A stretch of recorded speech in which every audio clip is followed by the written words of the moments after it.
آزاد جموں کشمیر میں ضلع جہلم ویلی کے مرکزی قصبے ہٹیاں بالا میں کشمیری مہاجرین نے ایک ریلی نکالی جس میں تنازع کشمیر کے حل کے لیے علاقے میں استصواب رائے کرانے کا مطالبہ کیا گیا۔ ریلی میں بڑی تعداد میں مہاجرین نے شرکت کی۔ شرکاء نے بینرز اور کتبے اٹھا رکھے تھے جن پر اقوام متحدہ، یورپی یونین اور عالمی برادری سے مطالبہ کیا گیا کہ وہ مسئلہ کشمیر کے فوری حل کے لیے اقدامات کریں۔ شرکاء نے مقبوضہ جموں کشمیر میں جاری بھارتی جبر و استبداد کے خلاف شدید نعرہ بازی کی۔ شرکاء جس کشمیر کو خون سے سینچا وہ کشمیر ہمارا ہے، بھارت سے لیں گے آزادی ہے حق ہمارا آزادی جیسے نعرے لگا رہے تھے۔ ریلی سے خطاب کرتے ہوئے مقررین نے کہا کہ جموں کشمیر کے لوگ پاکستانی عوام اور مسلح افواج کے شکر گزار ہیں جنہوں نے کشمیر کو دنیا کا فلیش پوائنٹ بنا دیا۔ انہوں نے کہا کہ وقت آ گیا ہے کہ اقوام متحدہ کی سلامتی کونسل مسئلہ کشمیر کو حل کرانے کے لیے فوری اقدامات کرے تاکہ جنوبی ایشیا میں پائیدار امن کا قیام ممکن ہو سکے۔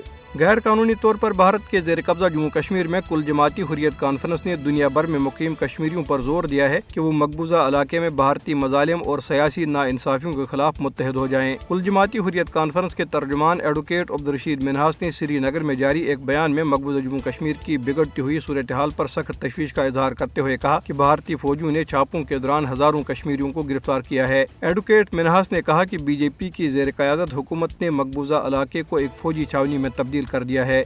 دریاسنا بھارتی فورسز نے مقبوضہ جموں کشمیر میں اپنی جابرانہ کارروائیاں تیز کرتے ہوئے بڑے پیمانے پر چھاپوں کے دوران کئی کشمیری نوجوانوں کو گرفتار کر لیا۔ قابض فوجیوں نے ضلع پونچھ میں تقریباً 18 مقامات پر چھاپے مارے جن میں آزادی پسند کارکنوں کے رشتہ داروں کو نشانہ بنایا گیا۔ بھارتی پولیس اور ریاستی تحقیقاتی ایجنسی نے بھی وادی کشمیر میں 11 مقامات پر چھاپے مارے اور کئی نوجوانوں کو گرفتار کر لیا۔ ادھر بھارتی فوجیوں نے ضلع راجوری کے علاقے نوشہرہ میں محاصرے اور تلاشی کی کارروائی شروع کی ہے۔ یہ کارروائیاں کشمیریوں کے جذبہ حریت کو دبانے کی ایک وسیع تر مہم کا حصہ ہے۔ ضلع سامبا کے علاقے سروج میں سرحدی چوکی پر بھارتی پیراملٹری بارڈر سیکورٹی فورس کے ایک اہلکار نے اپنی سروس رائفل سے گولی مار کر خودکشی کر لی۔ بھارت نے کشمیری پنڈت اور بھارتی نژاد برطانوی سکالر نتاشا کول کی overseas citizen ship of India منسوخ کر دی ہے۔ بھارت مخالف ہونے کی وجہ سے ان کا OCI کارڈ منسوخ کیا گیا۔